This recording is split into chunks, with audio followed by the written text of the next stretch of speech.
just want to give you a sense of direction where we're going.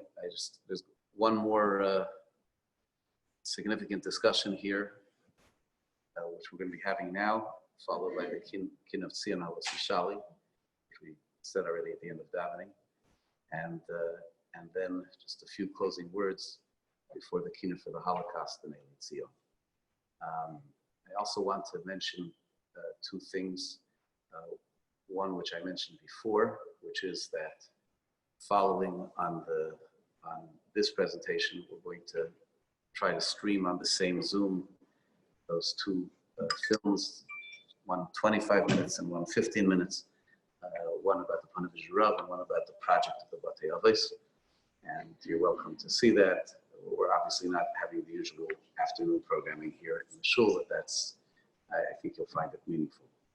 The other thing that I want to mention is that every Tisha B'Av, I also we try to do something for Binyan Haaretz. I encourage people to give something to some kind of a tzedakah, some kind of a good cause, and I think today it's a no-brainer that the cause that I would encourage would be the moistus, the institutions that the Panavish Rav gave his life for, which is the Panavish Yeshiva and the Batei Avos, and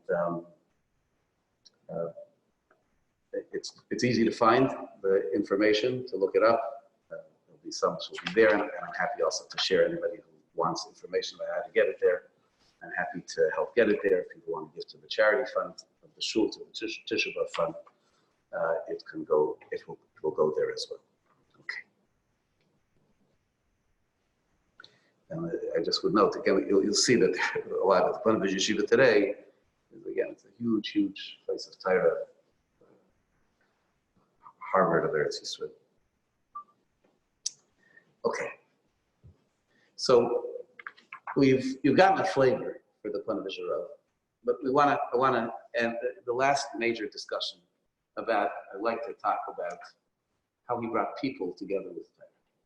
He spoke about his love of people, he spoke about his love of Torah, his commitment to build. And ultimately the way he built was by figuring out how to bring people together with the Torah.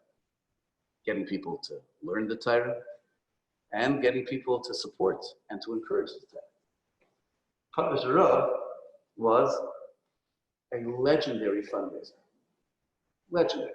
You look what he did. He built building after building, yet in that time, between the two world wars, he built building after building, and then came back in Eretz Yisrael, he built and he built and he built. He was a legendary fundraiser. Famous, funny story, which people say, which I think it's on film also, but whatever. It's a funny story which people say, which is that there was a child in Nebrak who swallowed a coin, and they were trying to, it was having a hard time and trying to figure out how to do it. So the Chazon Ish said, "Bring him to the Panavish Rav. He gets money out of everybody."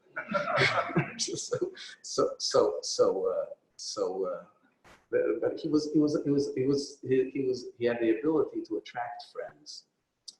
But we have to understand what his goal was, what his method was. And you'll think that what I'm saying is trying to make something hard or good, whatever it is. It's clear. It's clear, and you have to understand that a person who does something like this so well, he does it because he believes in it.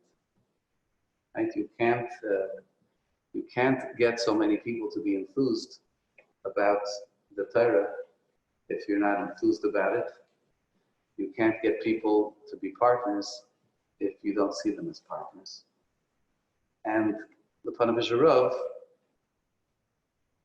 when he approached people and when he was trying to do and accomplish this with people, his goal was something which he also learned from the Chafetz Chaim. The Chafetz Chaim said, people think that a person has to be very talented, to be very successful when they go and they raise money on behalf of the yeshiva. Or they have to be very unsuccessful when people have mercy on them and try to help them. Because the truth is, it's from the Rebbeinu Shalom. This is what you have to do. Yirasam ufanecha Hashem Elokai, sh'aschus shel achenu b'Yisrael lios machzikei Torah tizkaru al yadi ve'ei hashliach hatayv. May it be your will, Hashem, that the privilege for Jewish people to support Torah should come through me. I should be successful in helping them to create a relationship with the Torah.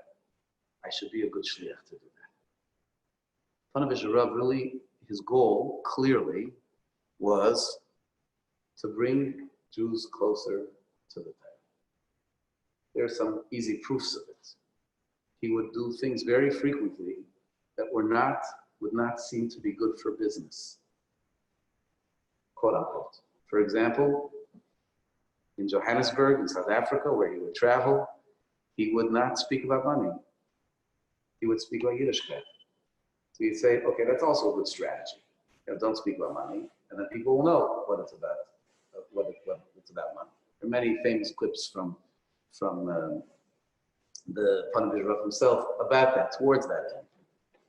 But he spoke about things which would not win friends. He spoke about Shmir Shabbos in places where there was no Shmir Shabbos. And it was tough. But he was so genuine and so loving that he won people over. And when they came closer to Torah, they came closer to Torah. They came very often all the way. One thing, by the way, very interesting thing, he had arguments with the rabbinate in South Africa. One argument which he had was that they were busy working on getting people to build mikvahs and shuls. He said, forget the mikvahs, forget the shuls, make sure they invest in chinuch. If the kids study Torah, then there'll be a future to the community. If the kids aren't studying Torah, there won't be a future to the community. Now, there are halachas about this, but he conveyed it. Some listened, some didn't listen. But in the end, the focus which he had on the children, and that he encouraged parents to school their children, helped lead to the resurgence of the South African Jewish community in a significant way, a big impact. He had another difference of opinion.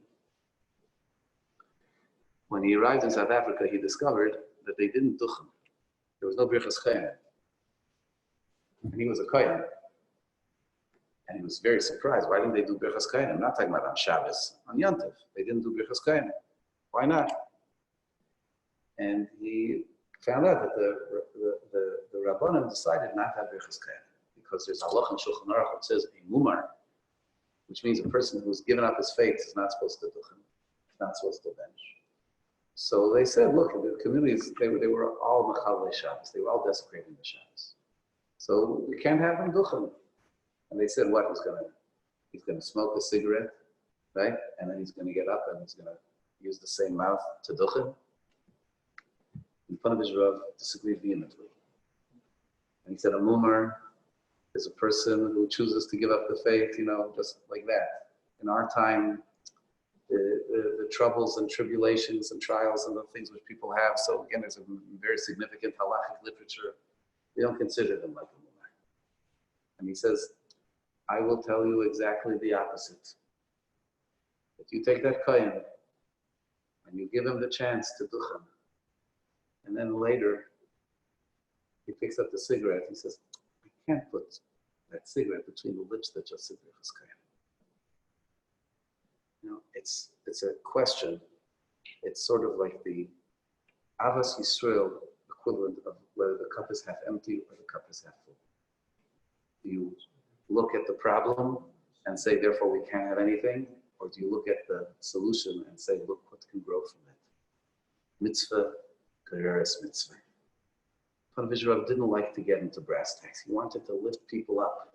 He would say, humorously, he says, I travel a lot and I see what people go through. And lots of people have a hard time traveling. He says, this is the way it works for me.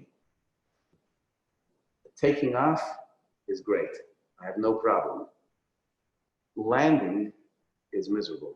My throat gets caught and everything. I hate landing. He says, it's the same thing when I speak. I like going and lifting people up and talking to them about big ideas. To come back and to remember and say, oh, I have to ask the money for the yeshiva. I hate that part. I can't stand it. So I want to lift them up.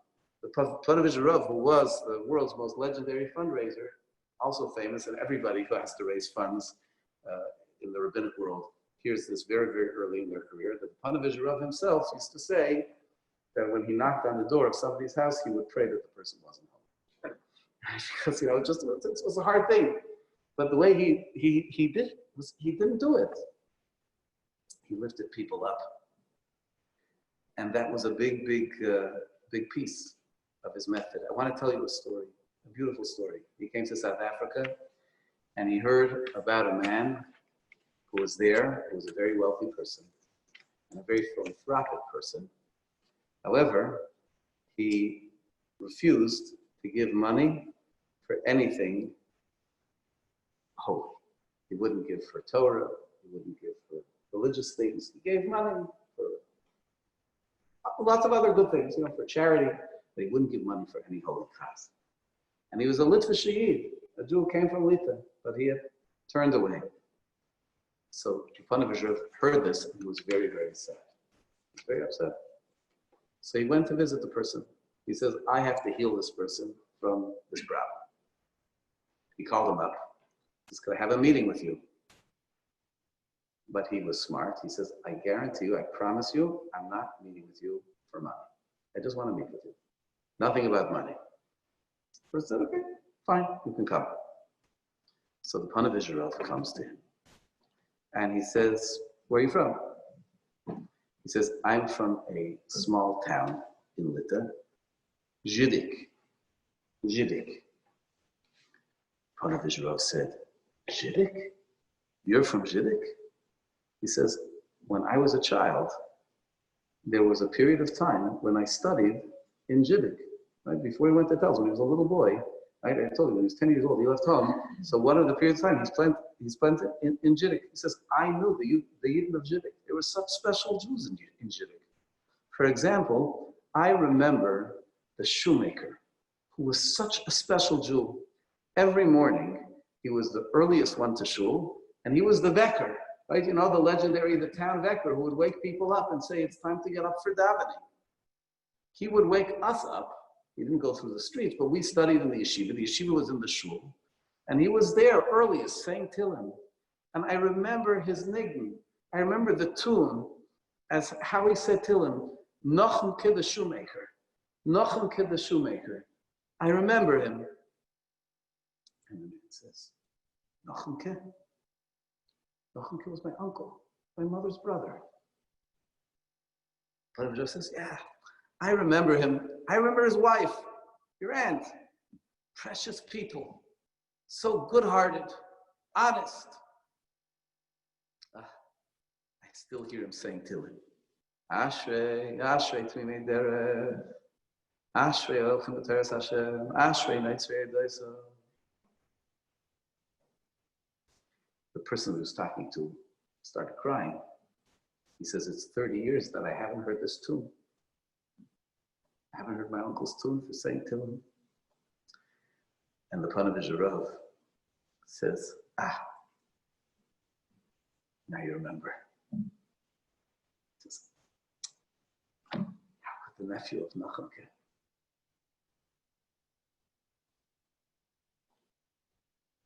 How could the nephew of Nochem ke not be the first person to give to holy causes? And he says, you're absolutely right. And he gets his checkbook. He's ready to give a donation. And the Panovich Rav says, I'm not taking it. I told you I'm not coming for money. I'm not taking it. He says, okay, so you leave, we'll come back. He says, I'm not taking money for my yeshiva. Want to give to another yeshiva, give to another yeshiva. I'm not taking money for my yeshiva. And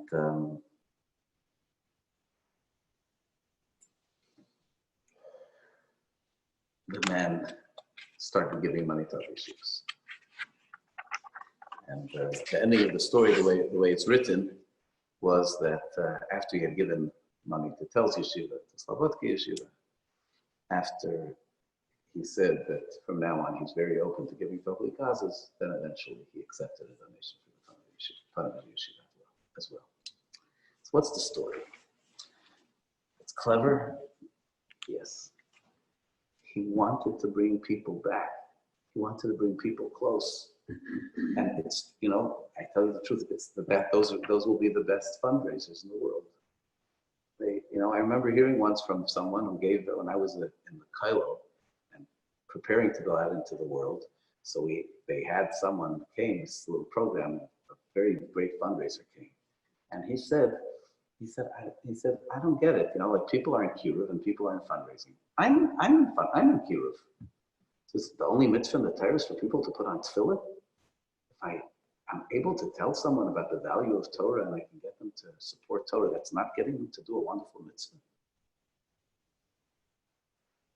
And it's, again, for some people, it might be their defense mechanism to enable them to do the hard work of fundraising. But even then, it won't work. This is the chance to bring people together. And there's one thing which is very critical to know about the Ponevezher Rav. And that was, he was an incredibly unifying personality at a tremendously fractured time in a very fractured place. When my mother, should be well, asked me who I was speaking about this Tisha B'Av, so I said I was speaking about the Ponevezher Rav. And she said, Ponevezher Rav. I said, you know him? You know, they overlapped. My mother was in Eretz Yisrael in the 40s and part of the 50s. And she said, I didn't know him personally, but I heard him many times. And Ponevezher Rav was that person who every part of Klal Yisrael loved and respected. And when I was preparing for this, I dug up, you find the obituaries of the Ponevezher Rav in the religious newspapers and the secular newspapers, all with total admiration. All with total admiration. Everybody admired him. And as I said to you before, I skip over some of the more difficult stories. They're not kedai to speak about so much on Tisha B'Av. But when the Ponevezher Rav was campaigning to have those kids, those Holocaust orphans, the Aldei Tehran and others come to him, to his institution, there was a culture camp which was going on then in Eretz Yisrael about those children. There were those who wanted those children specifically to be brought up without religion. It was a very strong counter movement to the shtetl attitude, Jews who were from, and people said, look how far that got us, and we're going to now be strong. And there were major conflicts about who would be able to raise these children. What families were these children from? Would we be able to continue them? And the Ponevezher Rav was right there in the middle of it. He was not just arguing, he was building the institutions that could house them. So I'll just tell you two anecdotes, which are emblematic in a certain sense of the unique place that the Ponevezher Rav occupied in this. One was the following. There was a fellow, his name was Kellerman. If I'm not mistaken, Yosef Kellerman. Yosef Kellerman was involved in the Aliyat HaNoar, in the youth Aliyah, which was the agency that brought kids over. He was in Eretz Yisrael already, and he was involved. And that was an organization with which there was much tension. And he was a Cherutnik, he was a Jabotinskyite, a revisionist. And he was a complete supporter of the Ponevezher Rav. Not that he sent people to his institution, but the institutions all had to be inspected. And when he came to the Ponevezher Rav, he said, it's going to be fine. Why was it going to be fine? Many times people found fault, especially with these institutions. They weren't teaching the curriculum that they wanted the kids to learn so they could be as productive citizens or whatever it was. He didn't even look. Why? Because in Europe, when the Ponevezher Rav was the Rav in Ponevezh, this Kellerman was part of a group that was trying to do work to save some Jewish lives. And amongst their own. And he heard that there's a Jew in the Ponevezher Rav is a capable person, a person who likes Jews. And they came to the Ponevezher Rav and they said they need money to redeem and to save Jews. They came, Ponevezher Rav was a Rosh Yeshiva, long beard, and so on, and they came secular. strident secular revisionist. And the Panavich Rav said, sure. And he took out a check and he signed the check and he handed it over to them. And they looked at it and it was blank. The amount was blank. He said, you didn't fill in, you forgot to fill in the amount. He said, no, how much do you need? We don't know yet how much we'll need. He says, you write it for as much as you need. I'll tell you this is the balance which I have in the account. Don't go over the balance. But it's all yours. As much as you need, and you'll let me know. He says that's what the Panavich Rav did for us. Strangers, not religious, who came because he cared about Jewish lives. The Panavich Rav is taking care of these children. They're fine. There was a woman whose name was Ruth Yanait. It wasn't her original name. It was an Israelized name. She was Rachel Yanait. Rachel Yanait, not Ruth Yanait, Rachel Yanait. She was the wife of a man named Yitzchak ben Tzvi. Yitzchak ben Tzvi was the first president of the state of Israel. He was not an observant Jew, and she wasn't either. Although she came from a Hasidic family, she was a child of a Hasidic family, but she became secular. And she adopted the name Ruth Yanait, Rachel Yanait. Why? Who was the inspiration for the name? Someone named Alexander Yanai. You've heard of him? Yanai HaMelech, King Yanai. He was a king from the house of the Chashmonoim, who slaughtered the Chachmei Yisrael. He had certain, governmental successes, so to speak, but he slaughtered the Chachmei Yisrael. And she named herself, so to speak, adopted his name. And she was very active in the Youth Aliyah. Panavich, the building was dedicated, I believe, in 1953. And to the dedication ceremony of the building came the President of Israel and his wife. They were scheduled to come. And many people in Bnei Brak were quite upset. This was the enemy, right? And first of all, they're not big fans of the state. They weren't, proto-Zionists, so to speak. They weren't Zionists, they were Zionists. And this lady was part of the group that they had been fighting, this culture camp of fighting over the children. And the Panavich Rav welcomed them. People went to the Chazon Ish and they complained. The Chazon Ish said, leave it alone. Panavich Rav knows what he's doing. Chazon Ish wouldn't have done it. But the Panavich Rav was a megasher. He was a bridge builder. He brought people together. He helped grow Torah in Eretz Yisrael because of that ability.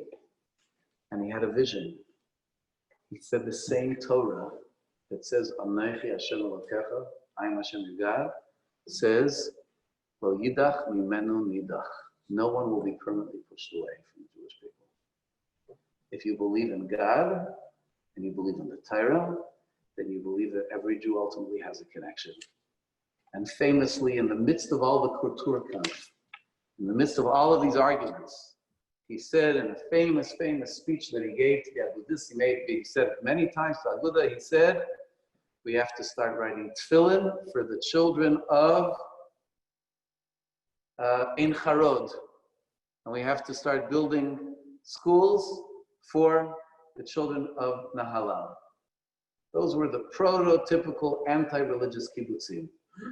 They wouldn't allow, right? Some of you have been with me, some of you, we've spoken about places which now, Baruch Hashem, have shuls that, right? I met a woman there who said when she had a baby, they didn't let her have a bris in the shul. They could only have a doctor who could come to the house, not a minion, not nothing. A young woman, a woman younger than me, right? Now, Baruch Hashem, things shift. One of the things that the last couple of years, someone sends us a gift of honey for Rosh Hashanah, and they send a specific jar of honey. I love it. It's from Ein Charod, and it has the hashgach of the Badatz. with the strictest hashgacha in Eretz Yisrael. It has on it, right? Say, look, Ein Harod, the prototypical kibbutz, they're now making it with the Badat. Now, that doesn't mean they all only eat the Badats, but they wouldn't have let them in. And you will tell me business is business. But now they had a matzah bakery, a shmura matzah bakery, which people came out to in Ein Harod, so people would see it. He was able to do it. He had confidence that every Jew has a connection to Torah. And we're fighting now, but ultimately there's going to be a resolution. And he was going to contribute to the resolution in any way which he could. Panovich is famous until this day, I believe it is true until this day, that on Yom HaTzmaut, the Israeli flag flies from the top of the building of Panovich. And that's not typical. That's not typical. And he said, they are our home. They fight for us. They defend us. We're part of them. They're part of us. Of course, I'm going to show that respect. And he would get upset if people stood in the way.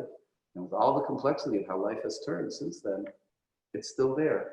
They still put it up. That's still a part, an expression of his legacy. The ability to have people come together, to connect, to understand that it's all about, and we're all about, and we're all together, to try to get to the same place, to be able to have the world together, unified around the Torah. Unified around the Torah. This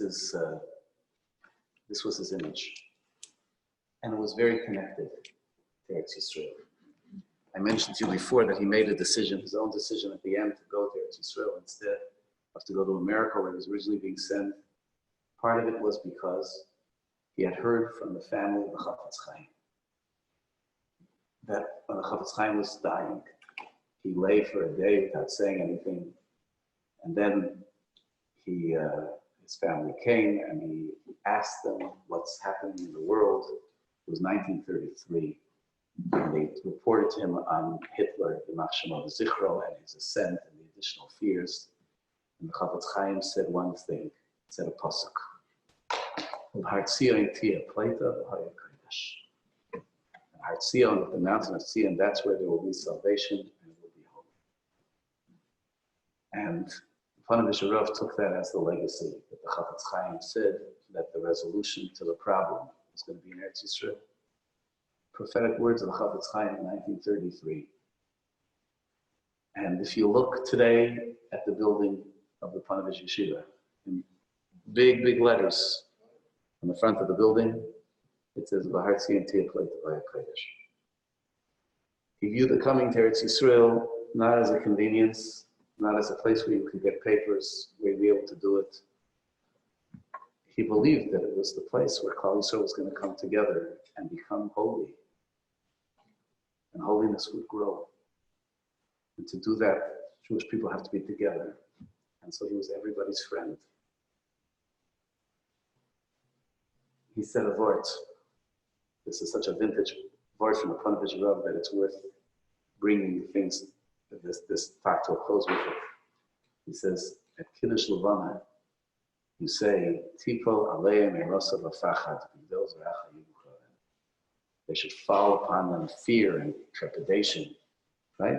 And then afterwards we say, Shalom Aleichem. He says, that's what happens. People see you from a distance and they're scared of you. You have to go over and say, Shalom Aleichem. People come and walk in, they see a man with a big black hat and a long white beard and a big black coat. They're scared. Say Shalom Aleichem. Say Shalom Aleichem. People are only scared from a distance. If you come close, it's resolved. I've tried to share with you is the magic mixture of the love of Torah and the love of Jews. A passion that drove a person with every fiber of his being to strengthen the Jewish people and to rebuild the Torah. Yes, he had a dream to rebuild the 18 yeshivas of Lita, to bring over the people from Panovich. His dream was to restore the Jewish people to what we were supposed to be. Unifying Tia Plata.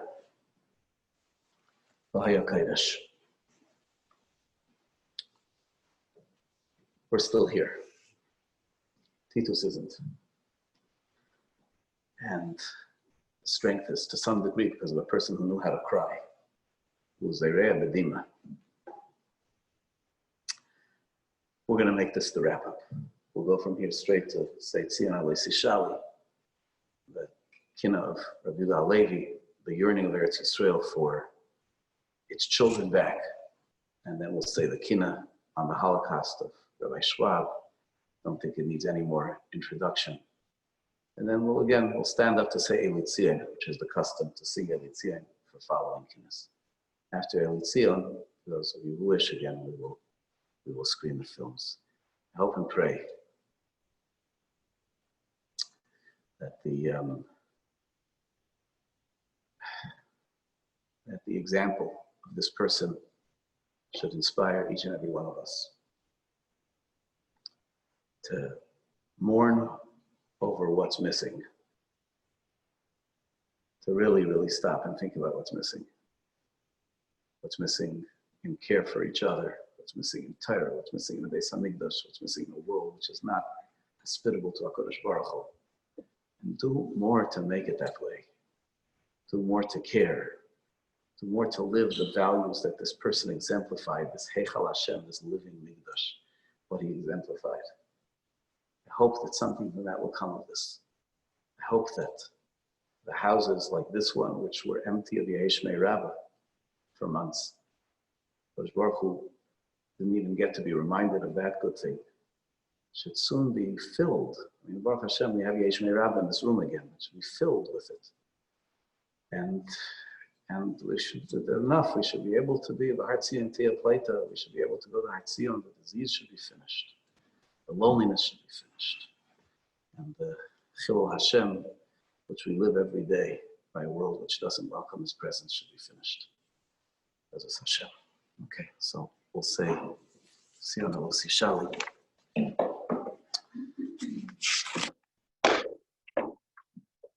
Page 64, 65. Tzion Alesi Shali, Lishloim Asirayef, number 36.